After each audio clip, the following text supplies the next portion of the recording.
Mi prometida se reencontró con su ex durante un descanso y me ignoró por semanas. Regresó esperando una boda, pero yo tenía otros planes que nunca imaginó. Si aún no estás suscrito al canal, haz clic en el botón de suscripción y activa la campanita para no perderte ninguna de nuestras historias. Tu apoyo significa todo para nosotros. Si esta historia te parece interesante, déjale un like. También me encantaría saber de qué ciudad eres, déjanos el nombre de tu ciudad en los comentarios. Ahora, empecemos con la historia. Hola a todos, bienvenidos de nuevo al canal. Prepárense, porque la historia de hoy no es fácil de contar. Es un relato sobre la confianza hecha pedazos, sobre un descanso que escondía una dolorosa verdad, y sobre la fuerza necesaria para negarte a ser el plato de segunda mesa. Si alguna vez han sentido que su mundo se desmorona por la persona que más amaban, quizás entiendan un poco lo que viví. Esto va más allá de una simple ruptura. Esto es sobre descubrir que alguien que lo era todo para ti, te ve solo como una opción. Mi nombre es Mateo, tengo 32 años. Esta historia comienza hace poco más de un año, en un momento que creí que era el más feliz de mi vida. Llevaba 4 años de relación con Elena. Ella, con sus 30 años, era inteligente, divertida, tenía esa chispa que iluminaba una habitación. Conectábamos en todo, o eso pensaba yo. Éramos la pareja ideal, los que todo el mundo envidiaba un poco. Hablábamos de todo, compartíamos sueños, nos apoyábamos. Sentía que con ella podía ser yo mismo, sin filtros, sin miedos. Era mi mejor amiga, mi cómplice, el amor de mi vida. La pedida de mano fue perfecta. Justo como la había imaginado, íntima pero especial. Fue una noche en nuestra terraza, bajo las estrellas, con una cena que preparamos juntos. Cuando saqué la cajita y me arrodillé, sus ojos se llenaron de lágrimas al instante. Susi fue el sonido más dulce que jamás había escuchado, una afirmación rotunda de un futuro que parecía brillante e inquebrantable. Nos abrazamos, reímos, lloramos de alegría, sintiendo que estábamos en la cima del mundo, listos para conquistar cualquier cosa juntos. El futuro se extendía ante nosotros como un lienzo brillante, listo para ser pintado con los colores de nuestros sueños. Inmediatamente empezamos a planificar la boda. Nos ilusionaba cada detalle, cada elección. Pasábamos horas navegando por internet, visitando lugares. Nos enamoramos de una hermosa quinta con jardines extensos y un salón antiguo a las afueras de la ciudad, imaginando a nuestros amigos y familiares bailando bajo las estrellas. Discutíamos sobre la música, fantaseando con un grupo de mariachis para la hora de la fiesta, trayendo ese toque festivo y tradicional que tanto nos gustaba. Elegir las flores se convirtió en una misión divertida, debatiendo entre rosas, lirios o algo más exótico. Hablamos de los padrinos, pensando en parejas que representaran lo que buscábamos en nuestro matrimonio.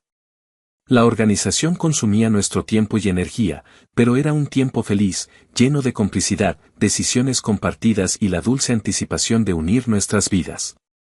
Todo iba viento en popa, estábamos en la misma página, emocionados por dar el siguiente paso y construir nuestro hogar.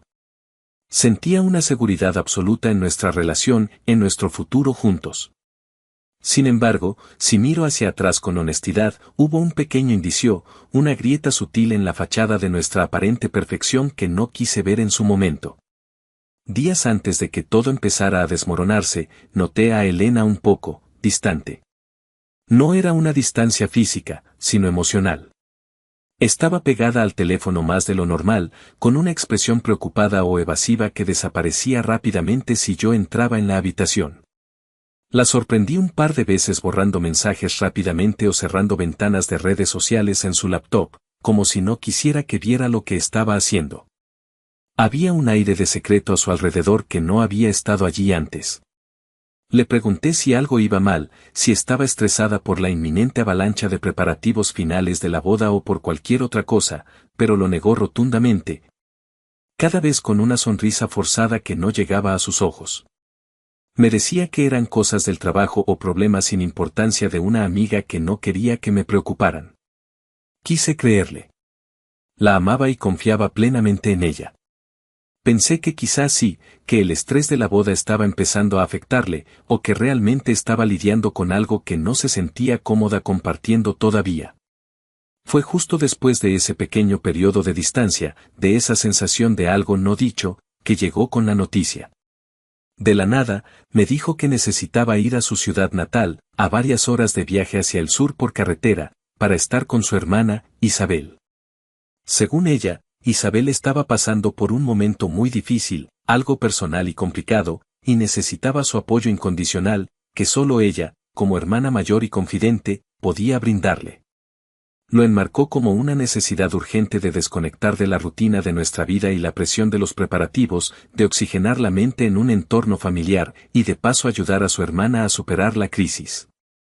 Me dijo que serían solo un par de semanas, que el tiempo lejos nos vendría bien a ambos para apreciarnos más, y que volvería renovada y lista para seguir con los preparativos de la boda con energías renovadas.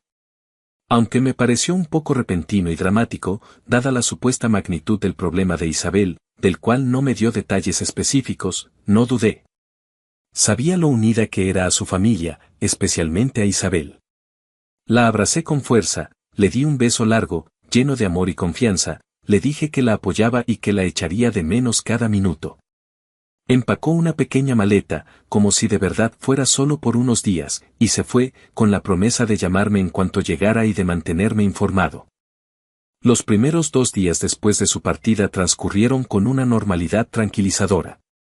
Me mandó mensajes al llegar, confirmando que el viaje había sido bien y que ya estaba instalada en casa de sus padres, aunque inicialmente dijo que se quedaría con Isabel, supuse que la casa familiar era el punto de reunión. Me llamó esa primera noche para decirme que estaba bien, me contó alguna trivialidad sobre el viaje y el reencuentro con sus padres.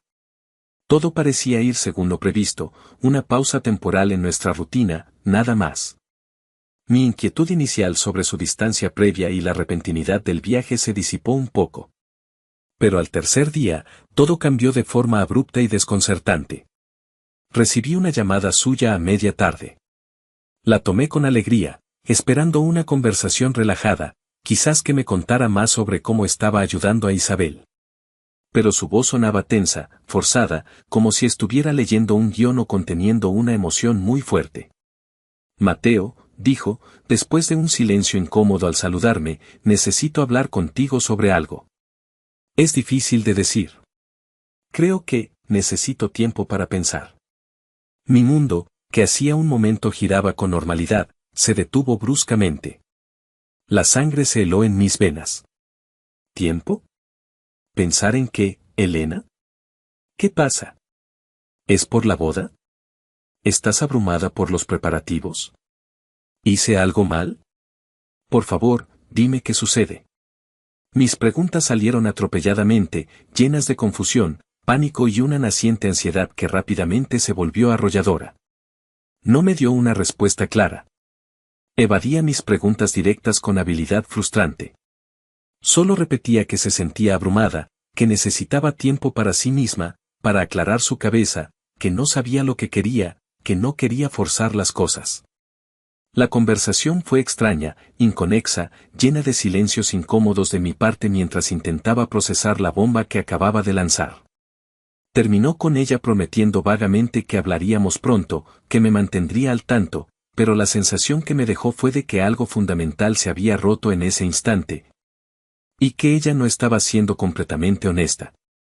Colgué el teléfono, miré la pared, completamente petrificado. ¿Qué diablos acababa de pasar?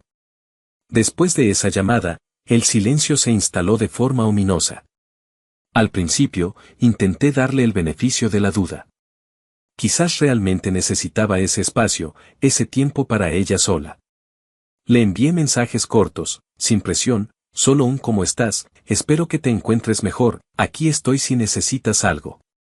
Pero las respuestas dejaron de llegar. Luego, ni siquiera veía que los leyera, los tics de confirmación se quedaron en azul.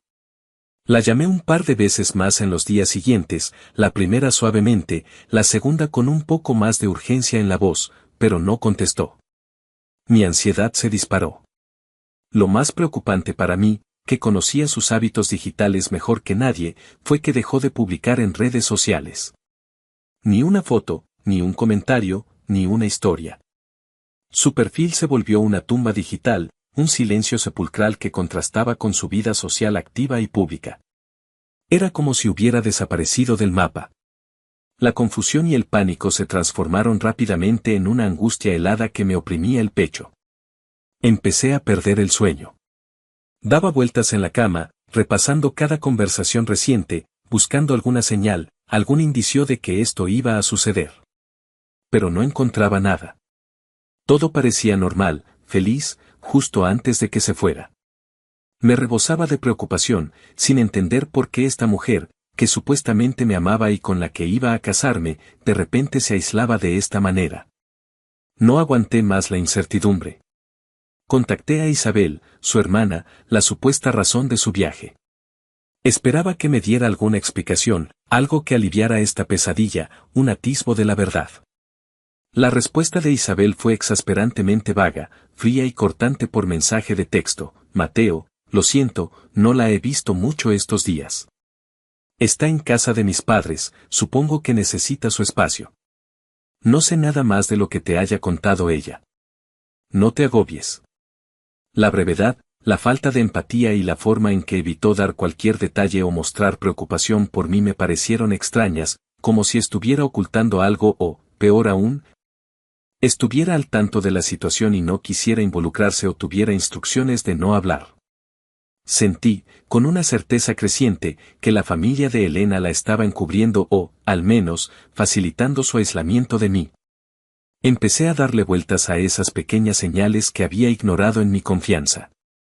La conversación extraña que creí oír días antes de su viaje, ese fragmento sobre alguien que volvía o un nombre que me pareció familiar pero no identifiqué. Ahora, ese recuerdo vago adquiría tintes siniestros. ¿Tenía que ver con su tiempo para pensar? Recordé el comentario de mi tía Clara, esa mujer sabia con una intuición infalible que siempre me había leído como un libro.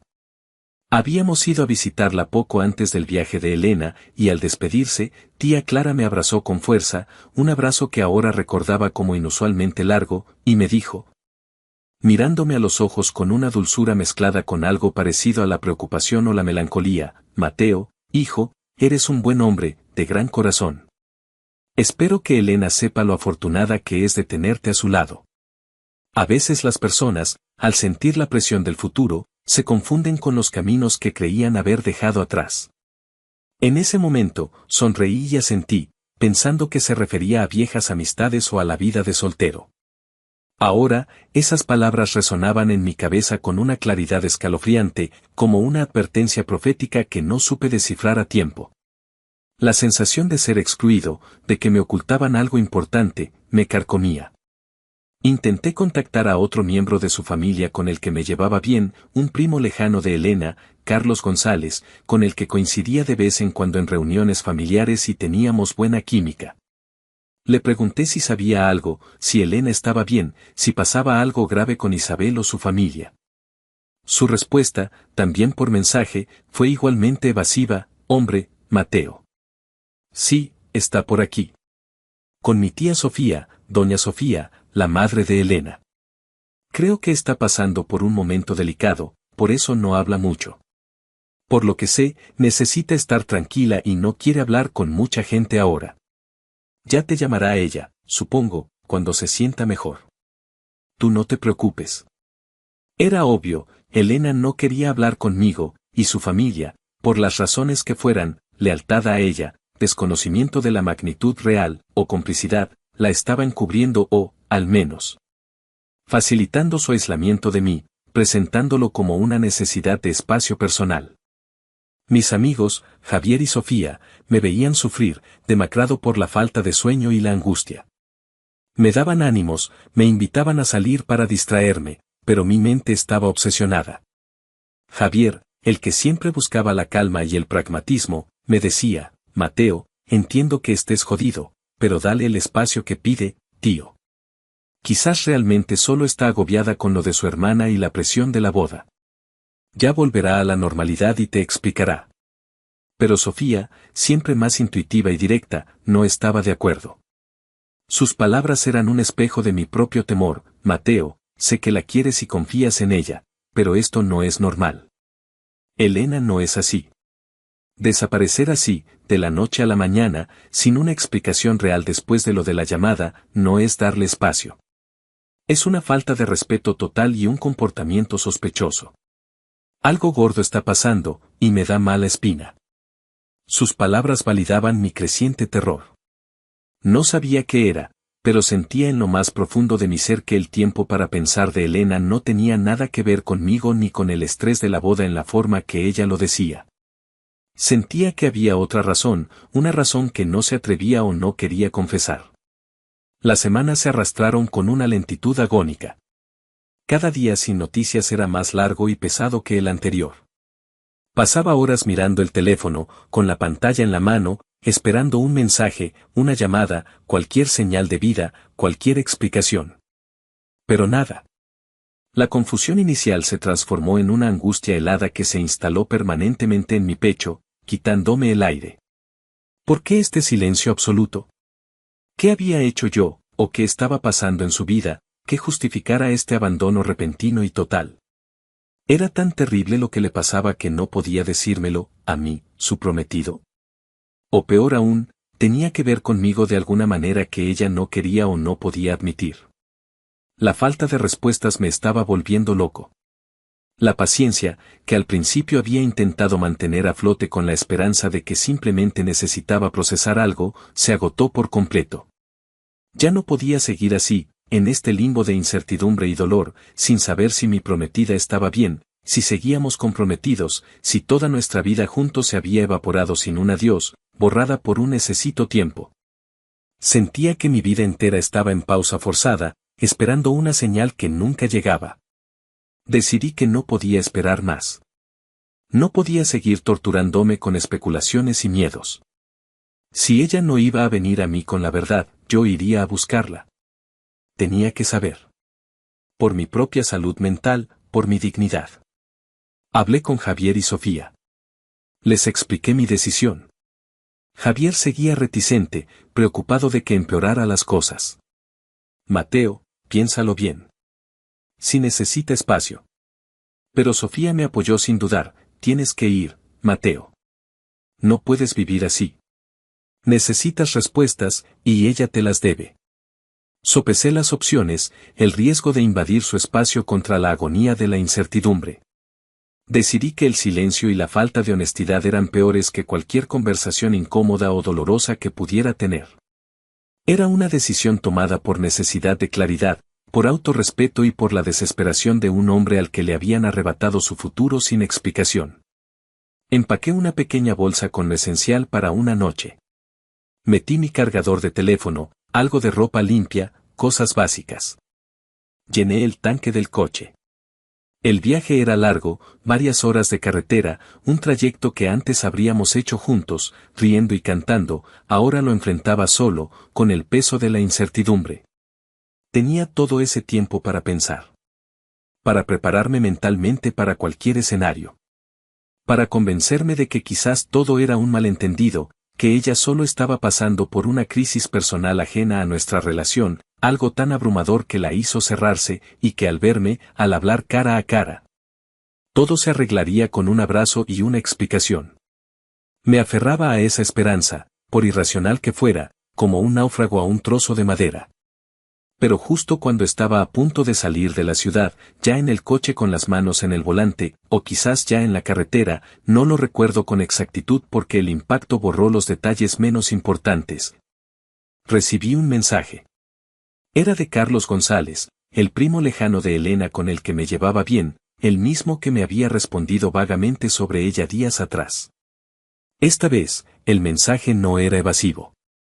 Era casual, casi inocente en apariencia, un comentario al vuelo, pero sus palabras cayeron sobre mí como una losa.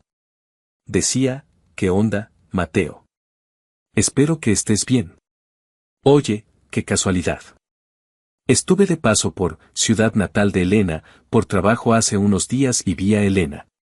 Estaba en nombre de un café conocido o una zona céntrica que yo conocía de visitas anteriores a la ciudad, y estaba con un chico. Creo que era Diego, ¿te acuerdas de su ex de la universidad? Vaya coincidencia, ¿no? Se veían muy entretenidos, riendo y todo. El mensaje de Carlos me paralizó por completo. Diego. Su ex. No un ex cualquiera, no una vieja historia sin importancia. Diego. El ex. El primer amor de Elena, con quien tuvo una relación muy intensa en la universidad, una historia de amor apasionada que terminó de forma dramática, dejándola, según me había contado ella misma en confianza, muy marcada por el dolor de la ruptura. Era un nombre que rara vez mencionaba, y cuando lo hacía, era con una mezcla de melancolía y la certeza de que era un capítulo cerrado. El aire dentro del coche se volvió denso, sofocante. La casualidad que mencionaba Carlos no me pareció casual en absoluto. Se veían muy cómodos, riendo y todo.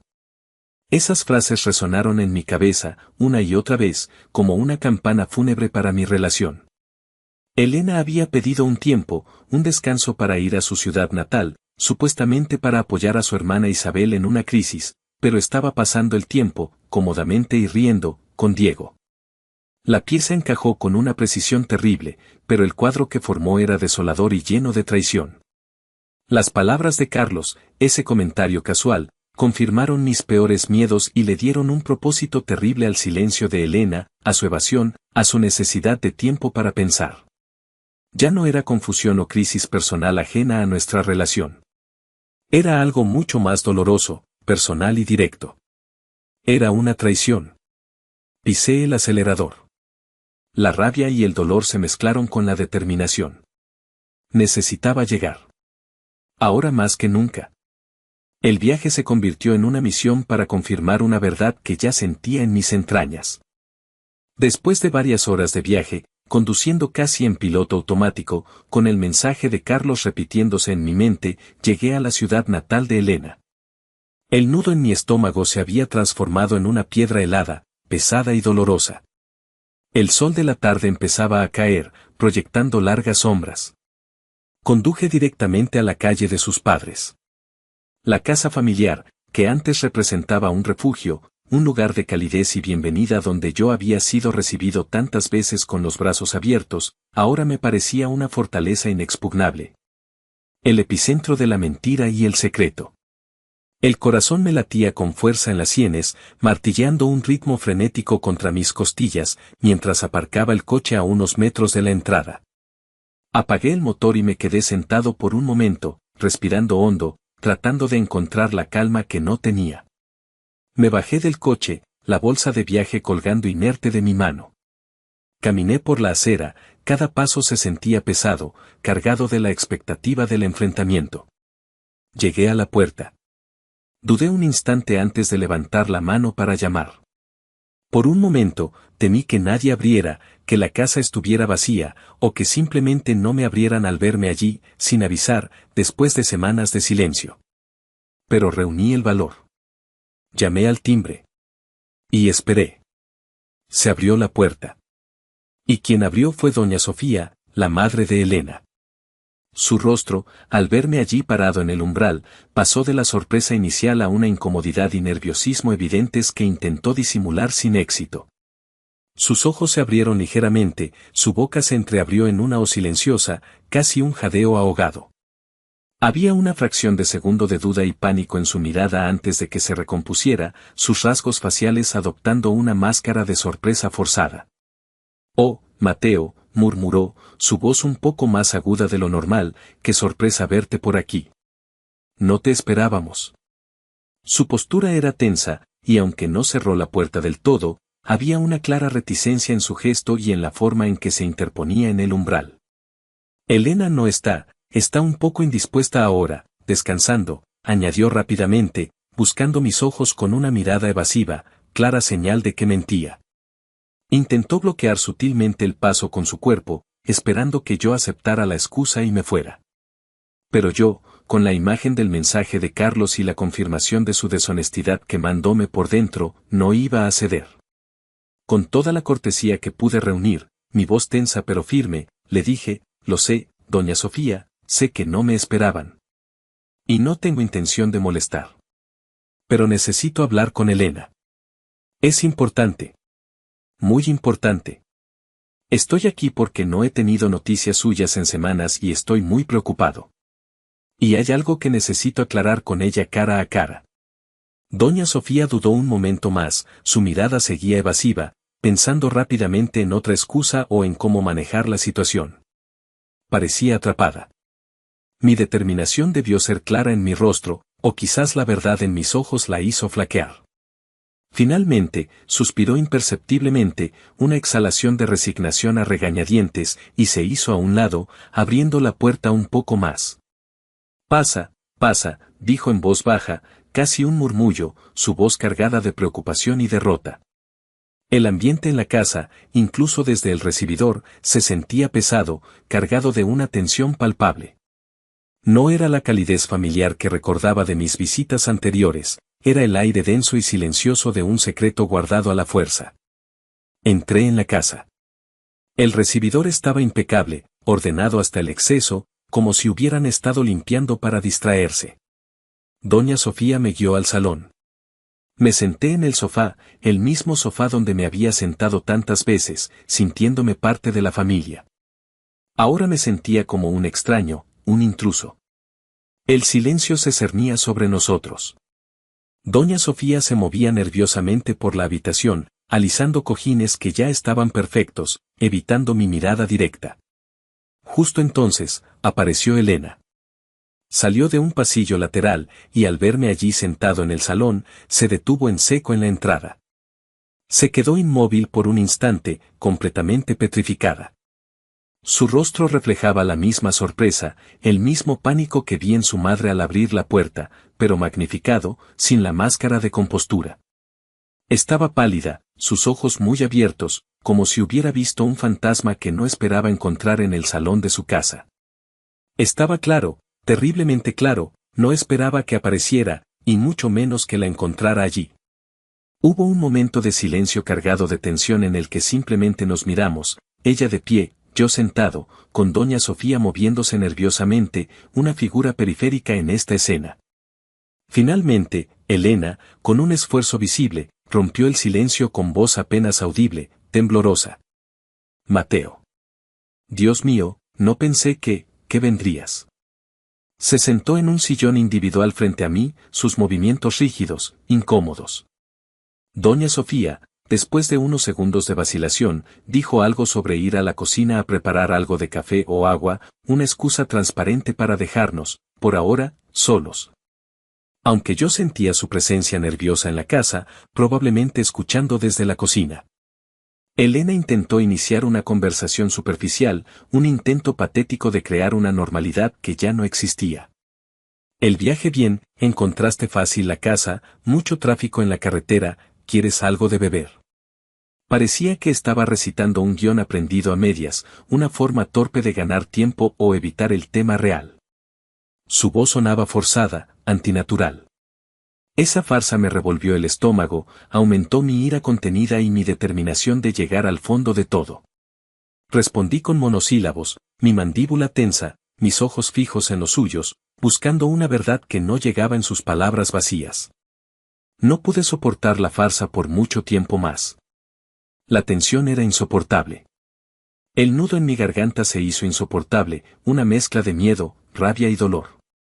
Con toda la calma que pude reunir, aunque mi corazón latía con una fuerza desbocada contra mis costillas y mi voz estaba tensa al borde del quiebre, la interrumpí. Elena, dije, mi voz más firme de lo que esperaba, negándome a participar en su juego de normalidad, deja de fingir, por favor. No vine hasta aquí para hablar del tráfico. Necesito saber qué está pasando. ¿Por qué me has ignorado por semanas? ¿Por qué desapareciste así, sin una palabra real después de esa extraña llamada? Y, lo más importante, ¿por qué Carlos me dijo que te vio con Diego hace unos días? Solté el nombre de Carlos y Diego deliberadamente, para que supiera que ya tenía información, que no podía negarlo. La mención de Diego, su ex, tuvo el efecto deseado.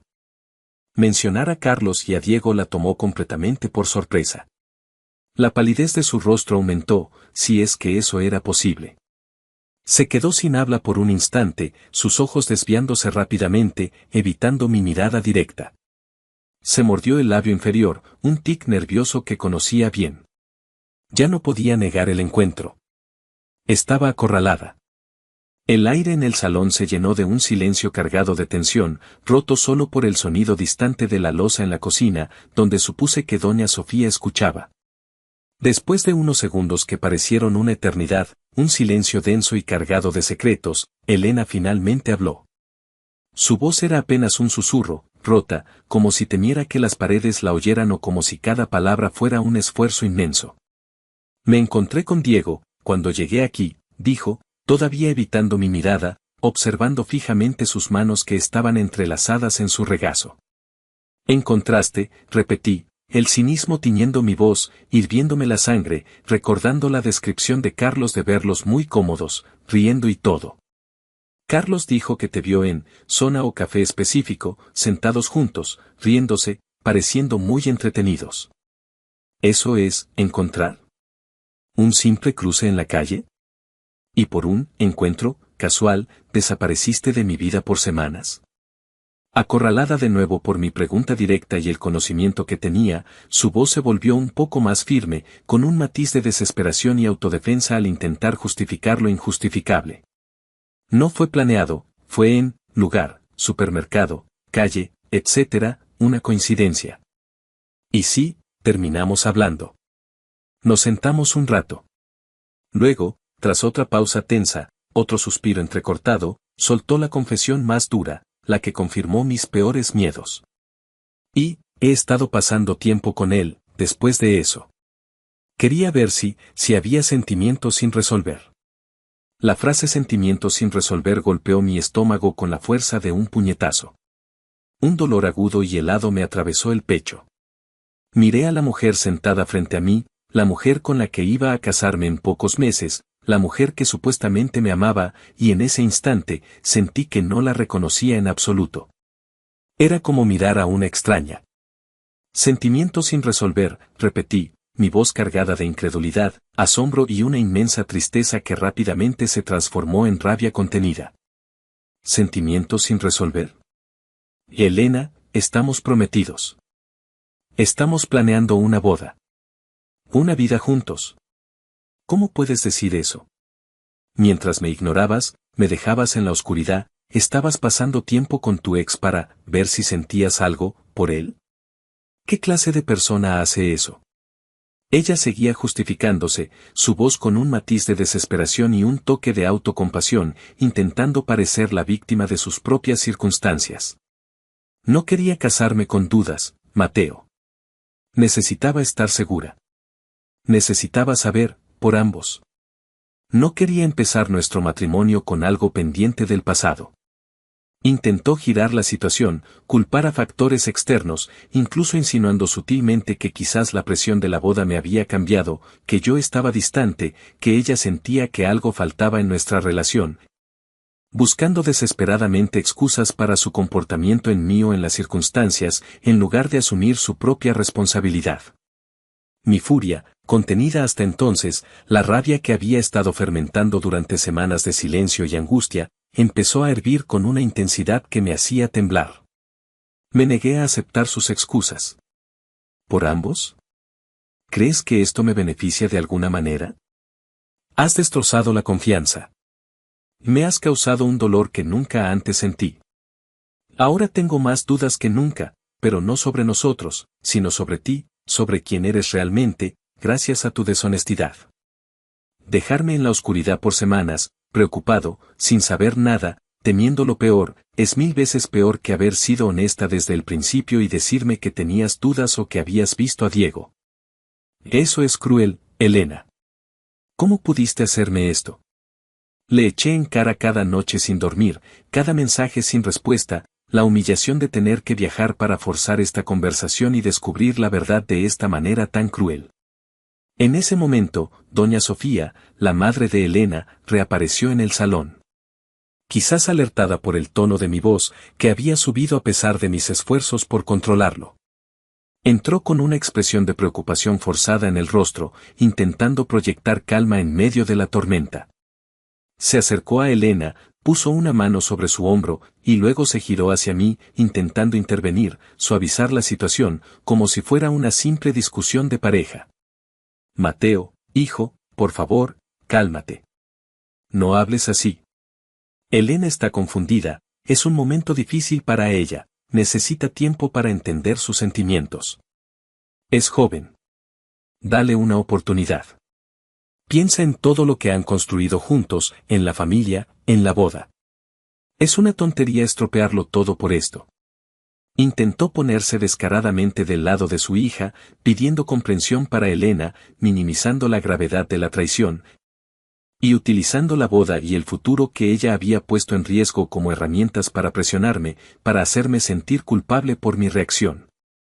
La intervención de doña Sofía, su intento de proteger a su hija a costa de mi dolor, su insistencia en la boda que Elena misma había dinamitado, su falta total de reconocimiento del daño que se me había hecho, solo aumentó mi frustración y mi decepción.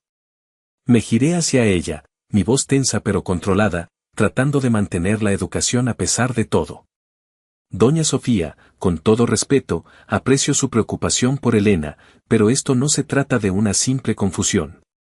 Se trata de una elección. Una elección de ser deshonesta, de ignorarme, de buscar a otra persona mientras yo esperaba. Y no pienso en la boda ahora mismo, porque la persona con la que iba a casarme estaba explorando sentimientos sin resolver, con su ex, con Diego, mientras yo la esperaba en casa, solo y preocupado. Esa es la verdad, por muy incómoda que sea. Luego, me volví a Elena, mis ojos fijos en los suyos, una mezcla de tristeza, rabia y finalidad en mi mirada. «¿Y tú, Elena?», dije, con una voz que sentía que no era mía, fría y distante, «no puedes justificar esto diciendo que necesitabas estar segura por ambos, o que no querías empezar nuestro matrimonio con dudas. Has hecho exactamente eso. Has destrozado la confianza y has plantado una duda que ya no se puede quitar. Me has faltado al respeto de la peor manera posible. Me has tratado como una opción». La conversación siguió dando vueltas en círculos viciosos. Elena insistía en su confusión, en que no quería dañarme, en que no sabía lo que sentía, en que lo de Diego ya no importaba. Yo le repetía, con una calma forzada que escondía un volcán de emociones, que sus acciones gritaban más fuerte que sus palabras, que el daño estaba hecho no solo por estar con Diego, sino por la forma en que eligió manejarlo. Por el silencio, por el engaño. Me di cuenta de que no íbamos a llegar a ninguna parte. Ella no entendía, o no quería entender, la magnitud de su falta. La confianza estaba rota. Irreparablemente. Ya no había base sobre la que construir. Fue una revelación dolorosa pero clara, como un cristal que se rompe en 1000 pedazos. No podía seguir ahí. No podía escuchar más excusas, más justificaciones vacías. Me levanté del sofá. Elena y doña Sofía me miraron, sorprendidas por mi acción, sus rostros reflejando pánico ante la inminencia de mi partida. Las miré a ambas. A Elena, con una mezcla de decepción, un dolor profundo que me llegaba hasta los huesos, y una naciente sensación de finalidad y liberación. A doña Sofía, con la tristeza de darme cuenta de que la familia en la que quería entrar, la madre que veía con respeto, era capaz de encubrir y justificar este tipo de comportamiento. Con la voz firme, pero sin rabia, simplemente con la determinación de un hombre que había llegado a su límite, usando las mismas palabras que Elena había usado conmigo días antes, le dije, «Tienes razón, Elena. Necesito tiempo para pensar». Su mirada reflejó un shock total. No esperaba que usara eso contra ella. Fue mi forma de devolverle el golpe, no con crueldad, sino con la verdad de sus propias acciones. No esperé su respuesta, ni una palabra, ni un ruego. Tomé mis llaves y la bolsa de viaje que había dejado junto a la puerta. Las cogí en silencio. «Me voy», dije simplemente, mi voz final, sin espacio para la discusión. Me dirigí a la puerta sin mirar atrás. Salí de la casa, dejando atrás a Elena y a su madre, y cerré la puerta suavemente. Sentí que cerraba un capítulo entero de mi vida, el más importante hasta entonces. El aire de la calle me pareció fresco y limpio, a pesar del dolor que me desgarraba por dentro. El viaje de regreso a casa fue una tortura silenciosa. La carretera parecía interminable. La rabia inicial se había desvanecido, dejando paso a un dolor inmenso, un vacío en el pecho que dolía con cada respiración. Repasaba cada momento de la conversación, cada justificación vacía de Elena, la incomodidad de su madre, la imagen de ella diciendo que necesitaba ver si tenía sentimientos sin resolver con Diego. Era como si estuviera reviviendo la herida una y otra vez. Las lágrimas corrían por mis mejillas sin control, una liberación silenciosa de la angustia acumulada durante semanas. Sentía que había perdido no solo a la mujer que amaba, sino también el futuro que habíamos construido con tanto cuidado, con tanta ilusión. Al llegar a mi departamento, me sentí perdido, vacío. Entré en el silencio de mi hogar, un silencio que antes era cómodo, ahora parecía resonar con la ausencia de Elena, con el eco de su traición. Me encerré. No quería ver a nadie, no quería hablar. Solo quería desaparecer. Pero mis amigos, Javier y Sofía, no me dejaron solo en mi dolor. Habían estado preocupados desde que emprendí el viaje. Me llamaron incansablemente, me enviaron mensajes. Finalmente, cedí y les pedí que vinieran.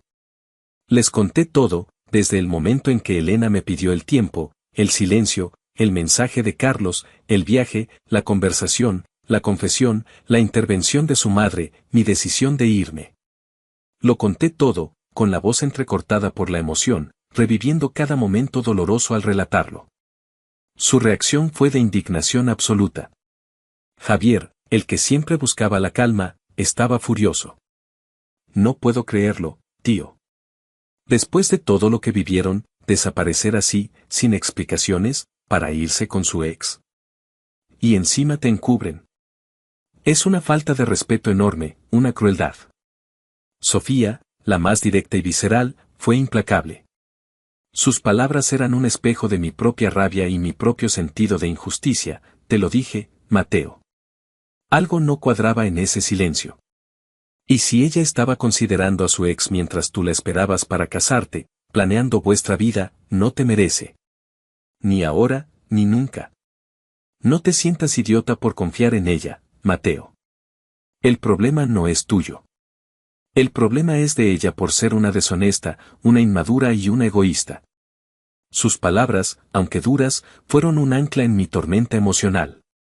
Escucharlos, sentir su indignación genuina, me ayudó a validar mis propios sentimientos y, sobre todo, a no culparme a mí mismo por lo sucedido. Me recordaron que la responsabilidad de la ruptura recaía por completo en las acciones y decisiones de Elena. En los días siguientes, la conversación con Javier y Sofía continuó. Me ayudaron a analizar la situación, a verla con perspectiva. Sofía me hizo ver que las pequeñas señales que ignoré, la distancia, el teléfono, la vaga explicación del viaje, eran, en retrospectiva, síntomas claros de que algo andaba mal antes de que se fuera. Recordé de nuevo a tía Clara. Sus palabras ahora tenían un significado escalofriante, una advertencia que no supe escuchar.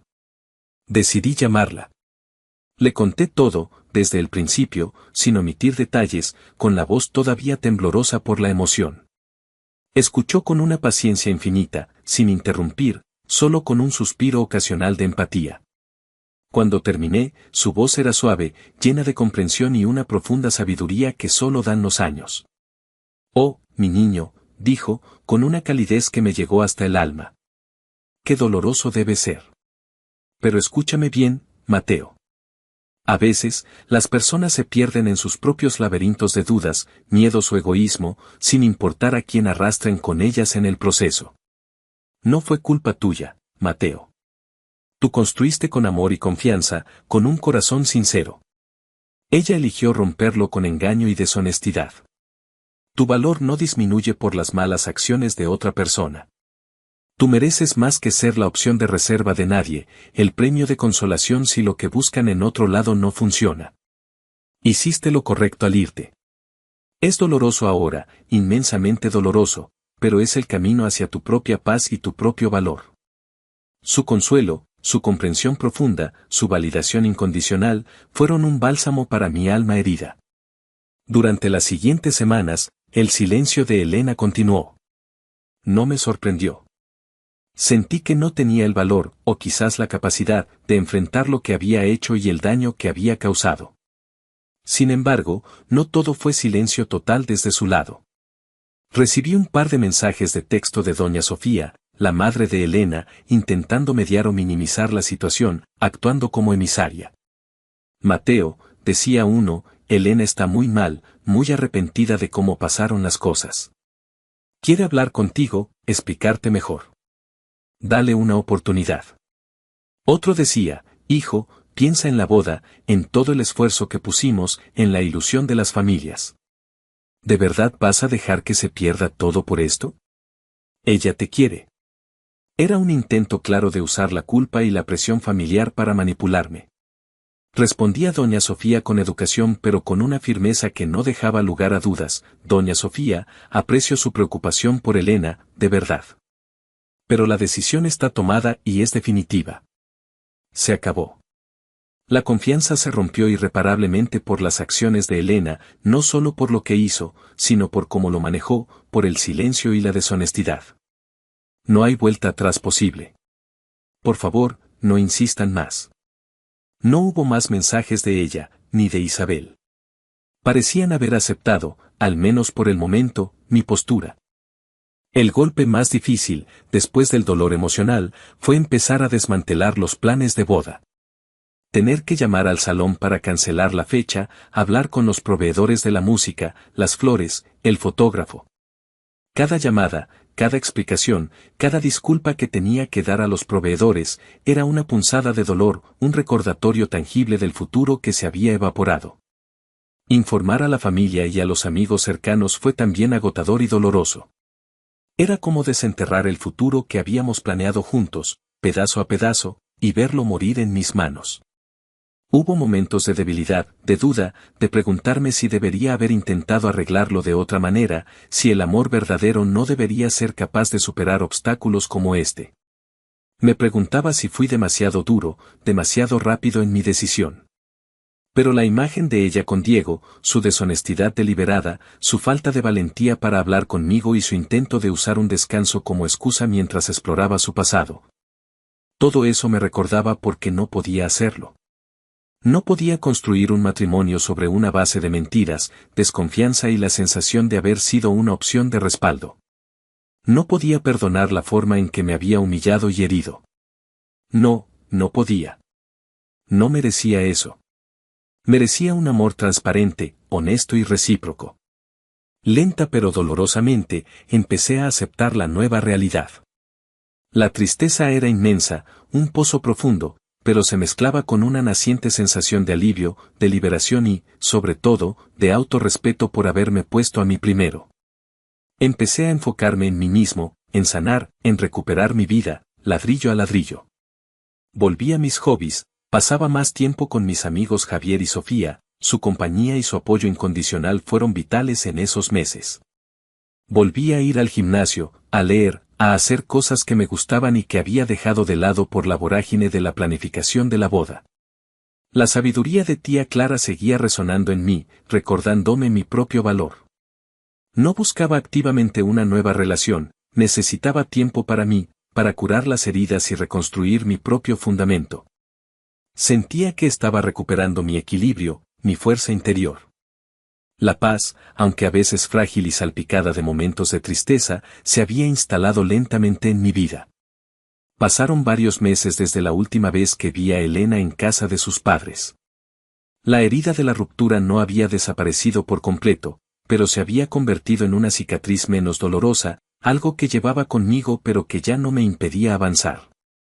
Había reconstruido mi rutina, me enfoqué en mi trabajo con renovado vigor, volví a socializar activamente. Ya no pasaba noches en vela. Sentía que estaba recuperando mi equilibrio, mi fuerza interior. La vida, aunque diferente a la que había planeado, había vuelto a tener color. Y entonces, cuando menos lo esperaba, cuando ya empezaba a sentir que el capítulo Elena estaba definitivamente cerrado, volvió a aparecer. Fue un sábado por la tarde, un día soleado y tranquilo. Estaba en casa, relajado, leyendo un libro en el sofá, disfrutando de la paz de mi departamento. Oí llamar a la puerta. No esperaba a nadie. Pensé que quizás era Javier pasando a saludar sin avisar, algo que hacía de vez en cuando. Me levanté y fui a abrir la puerta. Y allí estaba Elena. Parada en el umbral de mi departamento, con una sonrisa en el rostro, vestida de forma casual pero arreglada, como si fuera una visita de fin de semana normal. No alguien que me había ignorado por meses después de destrozarme y de que yo la dejara en la puerta de su casa. Parecía que el tiempo no hubiera pasado para ella, que no hubiera habido drama, dolor, traición ni silencio. Hola, Mateo, dijo con la misma casualidad que si nos hubiéramos visto el día anterior. Me quedé inmóvil por la sorpresa. Mi mente se bloqueó por un instante. ¿Estaba alucinando? ¿Era real? No podía creerlo. Hola, Elena, dije, mi voz tensa por la incredulidad. Instintivamente, sin pensar demasiado, me hice a un lado para que pasara. Entró en mi departamento con una familiaridad que me resultó extraña y dolorosa, como si todavía fuera su hogar, su espacio. Miró alrededor. Qué limpio y ordenado lo tienes todo, comentó, con un tono ligero, como si fuera una vecina que venía a pedir azúcar y hacía un comentario trivial. Se dirigió al salón y se sentó en el sofá, el mismo sofá donde nos habíamos abrazado innumerables veces, donde habíamos compartido secretos y sueños. Me quedé de pie por un momento, observándola, completamente desconcertado por su actitud. ¿Qué demonios estaba pasando por su cabeza? ¿Cómo podía actuar así? Mi mente corría tratando de entender su presencia allí, sin avisar, después de todo lo que había pasado. Sentía una mezcla de shock, confusión y una naciente rabia ante su descaro. Ella se sentó en el sofá, me miró y palmeó el cojín a su lado. Siéntate, Mateo, dijo con una tranquilidad que me resultó exasperante. Tenemos que hablar. Me senté, rígido, en el otro extremo del sofá, manteniéndome a distancia. Me preparé mentalmente para algún tipo de disculpa profunda, una explicación detallada de lo que había pasado, un reconocimiento del daño que había causado, quizás remordimiento. Pero en lugar de eso, lo que salió de su boca en cuanto se sentó me dejó completamente helado de asombro y rabia. Empezó a hablar de la boda. Bueno, he estado pensando, dijo, como si nuestra conversación anterior en casa de sus padres, el fin de nuestro compromiso, mi dolor, su engaño, nunca hubiera sucedido. El salón todavía tiene nuestra fecha disponible. Milagrosamente. Y estuve viendo unos vestidos nuevos por internet. El que me probé la última vez no me terminaba de convencer, creo que deberíamos mirar otras opciones.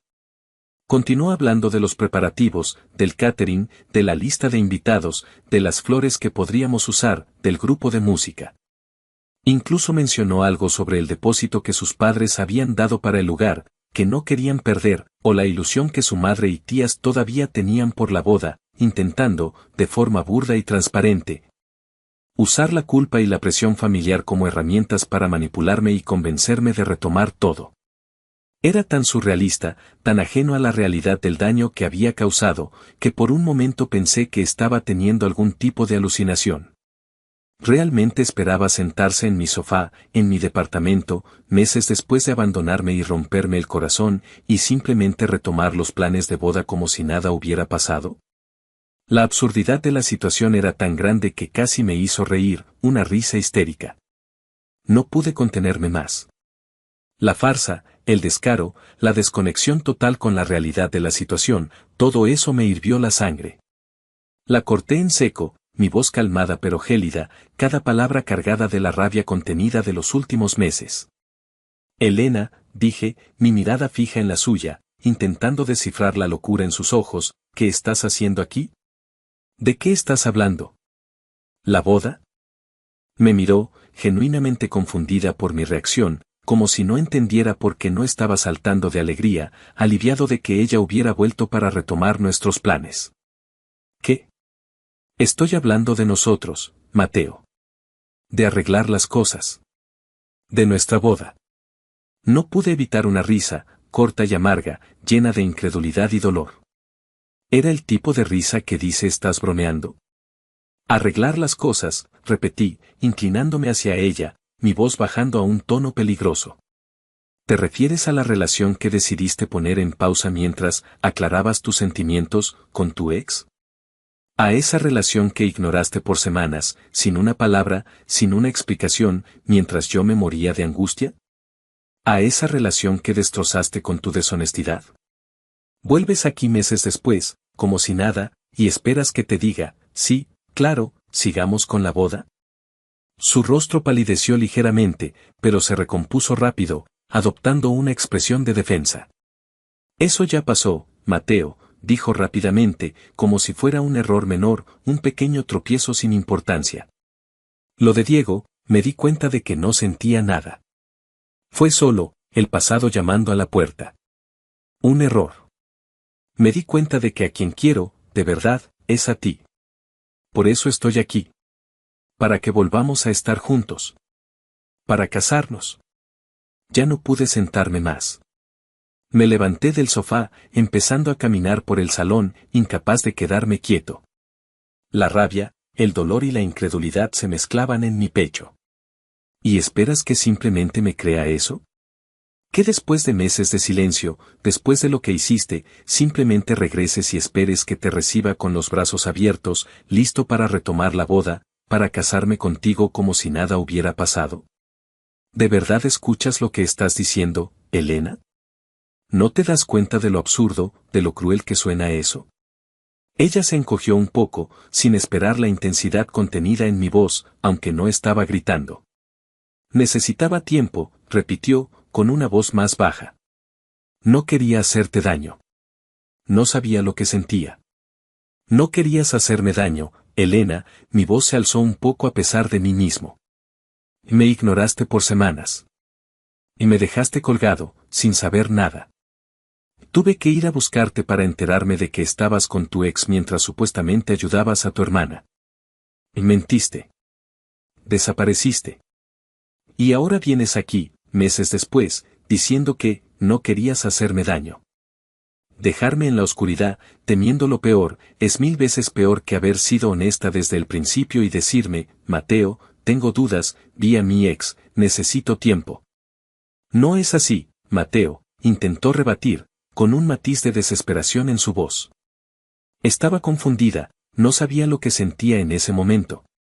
Y no quería empeorar las cosas si no estaba segura. Empeorar las cosas, la interrumpí de nuevo, levantando las manos en señal de frustración y asombro. Empeoraste las cosas en el momento en que elegiste desaparecer y ponerte en pausa en lugar de hablar conmigo. Y empeoraste las cosas con cada día que pasaba en silencio. Y me dejaste colgado, preguntándome qué demonios había pasado, mientras tú explorabas tu pasado con Diego. ¿Entiendes siquiera el daño que eso me causó? ¿La humillación? ¿La inseguridad? Abrió la boca para responder, con una expresión herida en el rostro, pero la corté con firmeza, mi voz cargada de una convicción que sentí hasta en los huesos. No, no lo entiendes, dije, mirándola directamente a los ojos. Porque si lo entendieras de verdad, si tuvieras una mínima idea del dolor y la confusión que me causaste, no estarías aquí, sentada en mi sofá, esperando que simplemente olvide todo y sigamos adelante como si nada. No podrías. Su expresión era ahora una mezcla de sorpresa, herida y rabia contenida. Parecía darse cuenta de que mi resistencia era real, que no iba a ceder fácilmente.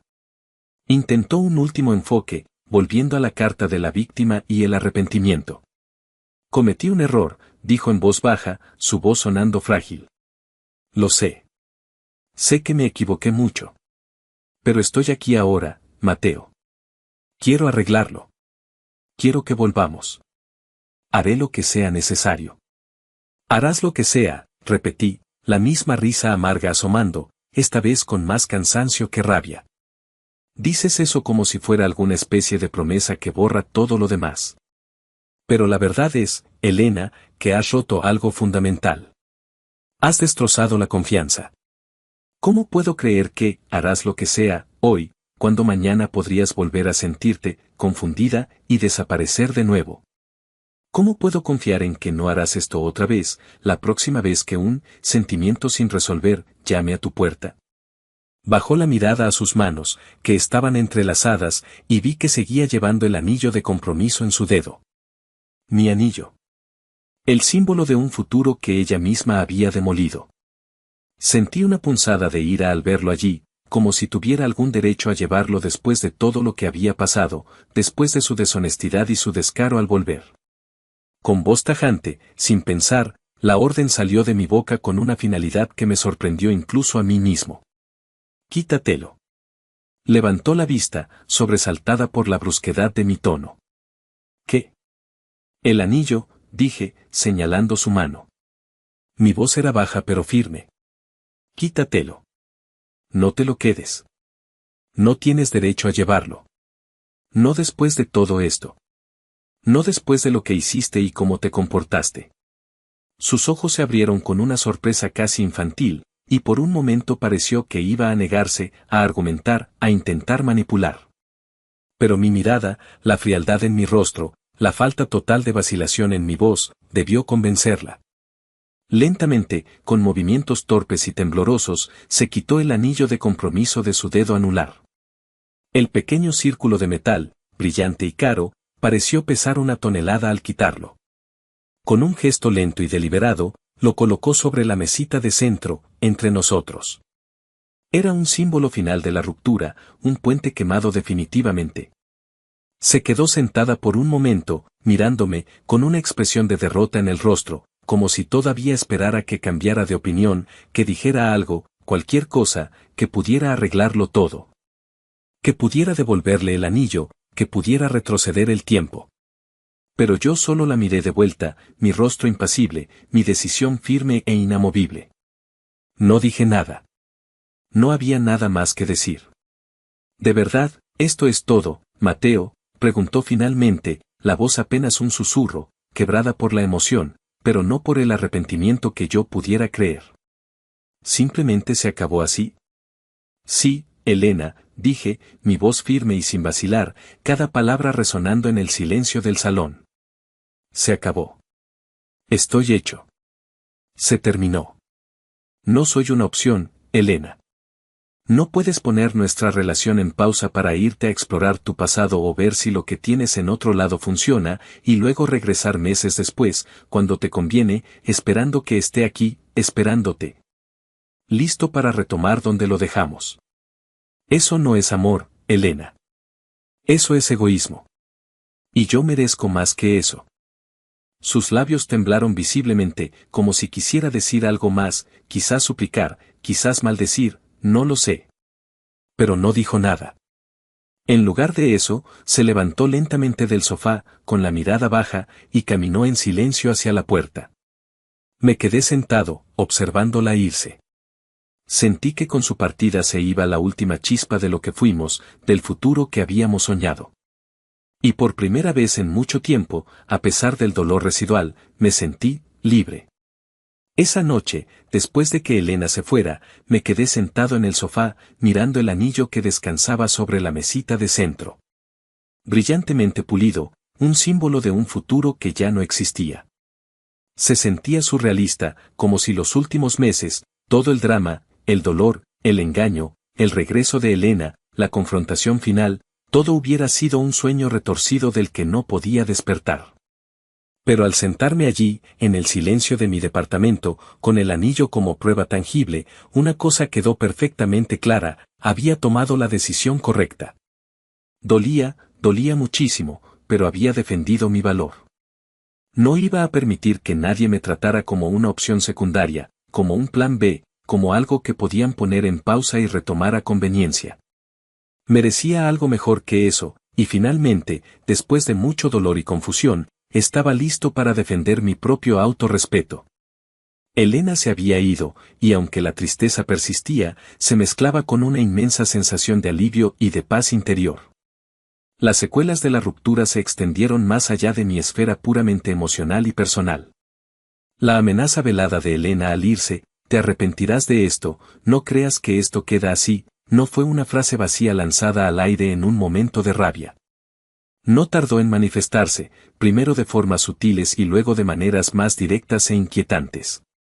Empezaron a circular rumores entre amigos mutuos. Amigos en común me comentaban, con cierta incomodidad, que Elena, o quizás su madre, doña Sofía, actuando como su emisaria, había estado diciendo cosas negativas sobre mí, insinuando que yo la había dejado de la noche a la mañana, que ya la había olvidado y que estaba saliendo con otras personas, intentando claramente justificar su propio comportamiento o hacerme quedar mal ante nuestro círculo social compartido. Los chismes me irritaban profundamente, me parecían una extensión de su manipulación, pero no me sorprendían. Era su forma de distorsionar la realidad para no enfrentar su culpa, para victimizarse. Pero luego, la amenaza tomó una forma más tangible y perturbadora, el acecho. Al principio, pensé que era paranoia mía, secuelas de la tensión y el estrés. Vi un coche parecido al suyo aparcado a varias calles de mi departamento una tarde, cuando volvía del trabajo. Lo descarté como una coincidencia. Luego, una semana después, la vi de pasada en el supermercado al que suelo ir, y pareció esconderse rápidamente en otro pasillo al verme. Otra coincidencia, me dije, intentando convencerme. Pero empezó a pasar más a menudo, con una frecuencia que ya no podía atribuir a la casualidad. La veía cerca de mi trabajo a la hora de salida, o en cafés por mi barrio los fines de semana. Siempre a cierta distancia, actuando como si estuviera ocupada con su teléfono, como si no me viera, pero yo sabía, con una certeza helada, que estaba allí. Observando. Era inquietante. No intentaba hablarme, no hacía una escena, no se acercaba directamente, simplemente estaba, presente. Una sombra persistente en mi periferia, una vigilancia silenciosa que me ponía los nervios de punta.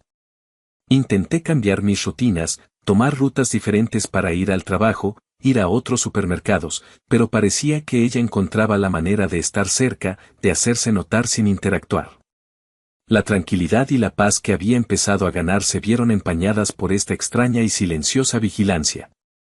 Sentía que mi espacio personal estaba siendo invadido, que su obsesión no había terminado con la ruptura. Era su forma retorcida de ejercer algún tipo de control, de recordarme que no había terminado con nosotros en su cabeza, de cumplir su amenaza de hacerme arrepentir, de hacerme sentir incómodo. En medio de este estrés y esta extraña situación, Mía, la amiga de Elena, y la misma con la que me había reunido brevemente antes, me contactó de nuevo. Ella también había oído los rumores que circulaban, quizás incluso había notado la actitud extraña de Elena. Me envió un mensaje preguntando cómo estaba, si todo estaba bien, si necesitaba algo.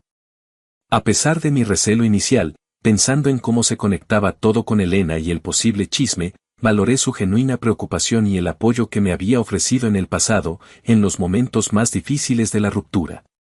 Respondimos mensajes un par de veces. Me dijo que Elena estaba pasando por un momento difícil, que no la reconocía, pero sin dar detalles específicos de su comportamiento conmigo. Se ofreció a tomar un café o comer algo, solo para hablar y para asegurarse de que yo estaba bien. Aunque estaba cauteloso, sentía que necesitaba hablar con alguien más allá de mi círculo íntimo, alguien que pudiera tener una perspectiva diferente y que ya estuviera tangencialmente involucrado en el drama. Acepté su invitación para un café, dejando claro, amablemente, que solo buscaba una conversación amistosa, nada más. Quedé con Mía para tomar un café en un local discreto.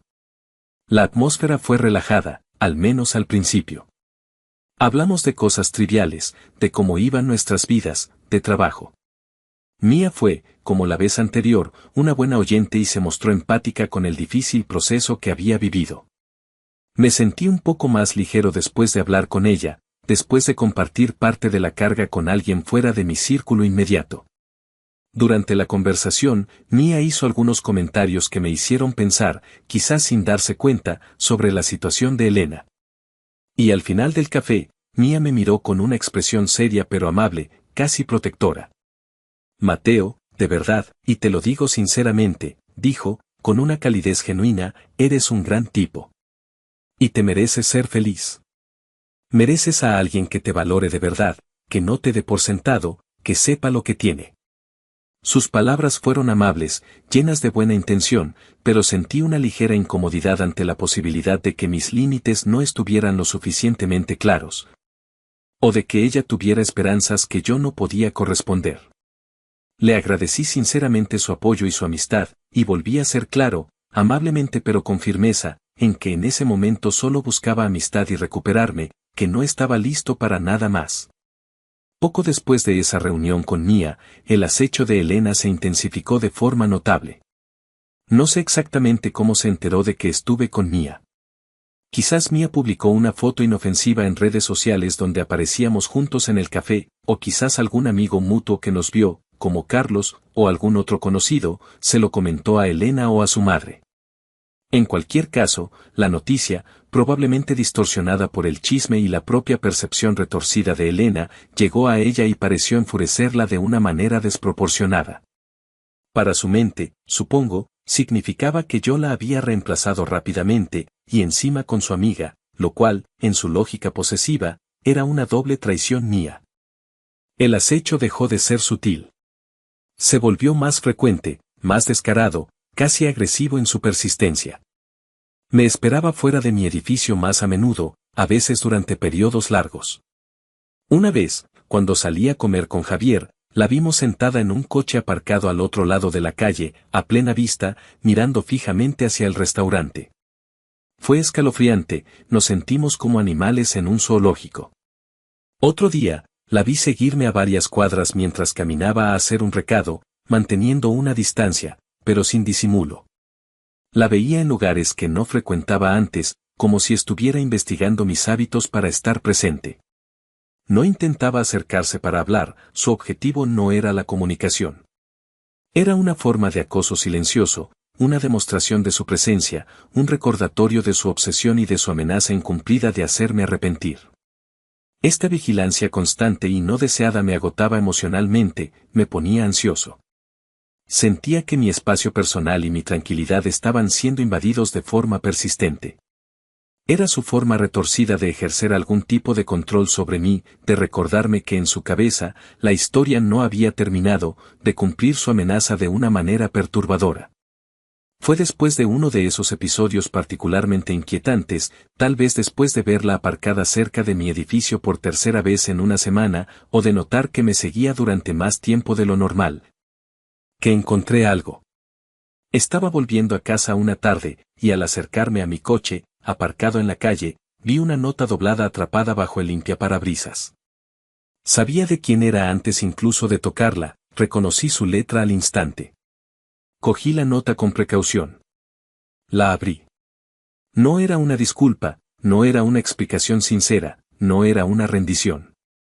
Era una mezcla tóxica y manipuladora de autocompasión, estoy destrozada sin ti, Mateo, no sé cómo seguir mi vida, justificaciones retorcidas, todo pasó tan rápido, la presión me confundió.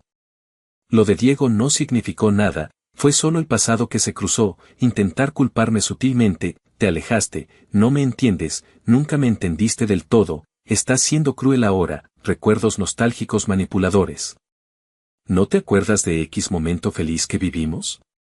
¿Cómo puedes tirar eso a la basura? Y una insistencia desesperada en que podíamos arreglarlo, que nuestro amor era real, que estábamos destinados a estar juntos y que yo estaba cometiendo un error terrible al dejarla ir. Era un intento burdo y desesperado de evocar lástima, de sembrar la duda, de manipularme para que volviera. No mencionaba el acecho, por supuesto, pero el contexto en el que encontré la nota, después de días de su vigilancia, la hacía aún más perturbadora. Leer esa nota, después de semanas de acecho silencioso y la forma en que me había tratado, no me hizo sentir compasión. Me confirmó, una vez más, que Elena seguía completamente perdida en su propio egoísmo y en su incapacidad para enfrentar la realidad y asumir la responsabilidad de sus actos. No había arrepentimiento real, solo desesperación manipuladora. La nota solidificó mi resolución de que había tomado la decisión correcta al terminar la relación y que necesitaba poner fin a su comportamiento acosador. Me hizo darme cuenta de que no solo la relación era insalubre, sino que ella misma parecía estar lidiando con problemas más profundos que yo no podía, ni quería, solucionar. La nota, combinada con el acecho constante y cada vez más descarado, me hizo darme cuenta de que no podía seguir ignorando la situación. Elena no iba a parar por sí sola, y su comportamiento estaba empezando a afectar seriamente mi tranquilidad y mi sensación de seguridad. Necesitaba ponerle fin de una vez por todas, de una manera que fuera decisiva pero que evitara, en lo posible, una confrontación directa que pudiera escalar. Consideré varias opciones.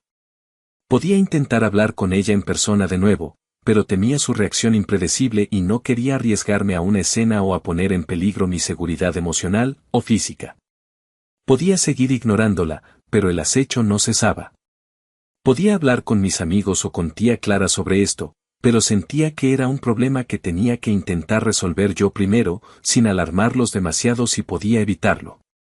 Podía considerar involucrar a la policía si el acecho continuaba o escalaba a algo más amenazante. Pero antes de llegar a eso, quería intentar un último recurso, una comunicación clara, firme y definitiva, hecha de una manera que dejara un registro. Decidí enviarle un mensaje de texto. Un mensaje que fuera conciso, que no dejara lugar a dudas, que estableciera límites claros y que mostrara que yo era plenamente consciente de su comportamiento. Algo que fuera mi última palabra sobre el tema de su presencia en mi vida. Algo que la obligara a enfrentar el hecho de que yo sabía lo que estaba haciendo y que no lo iba a tolerar. Cogí mi teléfono. Respiré hondo para calmar mis nervios. Abrí la aplicación de mensajería y busqué su contacto. Mis dedos se movieron sobre el teclado, escribiendo el mensaje que llevaba días formulando en mi cabeza. Quería que fuera directo, sin emoción, solo hechos y límites. Escribí: Elena, sé que me estás siguiendo. Te he visto en varios lugares, cerca de mi casa, de mi trabajo, en otros sitios. Necesito que sepas que soy consciente de tu presencia. Esto tiene que terminar. Nuestra relación se acabó, y no voy a cambiar de opinión. No hay vuelta atrás posible. Entiendo que quizás sea difícil para ti, pero este comportamiento de seguirme no es sano para ninguno de los dos y me está causando malestar. Por favor, deja de contactarme de cualquier manera y de acercarte a mí. Necesito que respetes mi espacio y mi decisión de seguir adelante con mi vida. Si este comportamiento de acecho no cesa de inmediato, me veré obligado a considerar otras opciones para asegurar mi tranquilidad y mi seguridad. Espero sinceramente que no lleguemos a eso. Por favor, déjame seguir mi camino en paz. Leí el mensaje varias veces. Era firme, ponía un límite claro al mencionar que la había visto, establecía las consecuencias de no parar, considerar otras opciones y reiteraba que la relación había terminado. No daba espacio para la discusión, la manipulación o las excusas. Era un acto de autopreservación y de recuperación del control. Finalmente, con la mandíbula apretada por la determinación, pulsé enviar. No hubo respuesta a mi mensaje. Ni en ese momento, ni en los días siguientes. No la esperaba, sinceramente.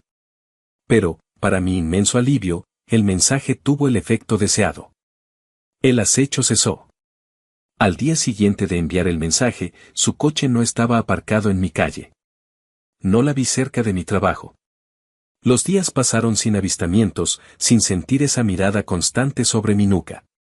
Sentí que, por fin, la sombra que había estado planeando sobre mí durante meses se había disipado por completo. La paz que tanto anhelaba, una paz verdadera y duradera, comenzó a instalarse. Mía me contactó un par de veces más después de eso. Había oído por los chismes que la cosa se había puesto tensa de nuevo. Fui honesto y amable con ella, pero mantuve los límites claros y firmes que había establecido. Le expliqué, sin entrar en demasiados detalles escabrosos sobre el acecho, que necesitaba alejarme completamente del drama con Elena y concentrarme en sanar y en mí mismo. Le reiteré que valoraba su amistad y su apoyo en un momento difícil, pero que necesitaba evitar cualquier complicación adicional o cualquier cosa que pudiera reavivar el conflicto. Establecí límites claros pero respetuosos, asegurando que nuestra relación se mantuviera estrictamente platónica y sin potenciales malentendidos. Ella, para mi alivio, lo entendió y respetó mi postura, mostrando una madurez que contrastaba con la de Elena. Reflexionando sobre toda esta experiencia, me di cuenta de cuánto había crecido y cambiado. Fue un proceso increíblemente doloroso, lleno de confusión, traición, angustia y miedo.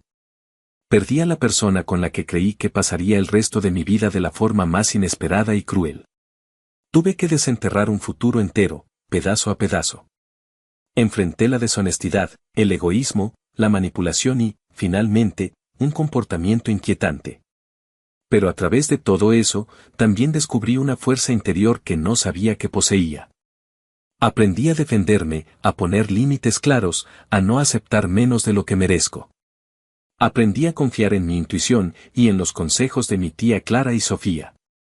Aprendí que merezco honestidad, respeto, transparencia y un amor verdadero y recíproco, no ser la opción de reserva de nadie, el plan B para cuando lo que buscas en otro lado falla. La cicatriz de lo que pasó con Elena siempre estará ahí, un recordatorio de lo frágil que puede ser la confianza y lo profundo que puede ser el dolor de la traición. Pero ya no me define. Ya no me quita el sueño. La paz que siento ahora no es solo la ausencia de problemas o drama, es la presencia de autorrespeto, de dignidad recuperada y la certeza de haber tomado las decisiones correctas, por difíciles que fueran en su momento. Estoy reconstruyendo mi vida, ladrillo a ladrillo, con la ayuda invaluable de mis verdaderos amigos, Javier y Sofía, y la sabiduría tranquila de mi tía Clara. El anillo de compromiso, ese símbolo de un futuro roto, sigue guardado en un cajón, un recordatorio silencioso de una lección aprendida. El futuro aún es incierto, como el de todos, pero por primera vez en mucho tiempo, lo miro sin miedo, listo para lo que venga, sabiendo mi valor y negándome a conformarme con menos de lo que merezco. Ya no soy el hombre que esperaba, preocupado, en la oscuridad. Soy el hombre que eligió la verdad, el respeto propio, y la luz. Gracias por escuchar mi historia. Fue difícil revivirla, pero quizás compartirla ayude a alguien más que esté pasando por algo similar. Si tienen alguna experiencia parecida o algún consejo que me quieran dar ahora que estoy en este nuevo capítulo, déjenlo en los comentarios. Cuídense mucho, valoren a quienes los valoran de verdad, y recuerden siempre que su valor no depende de si alguien los elige o no. Eligen ustedes mismos, cada día.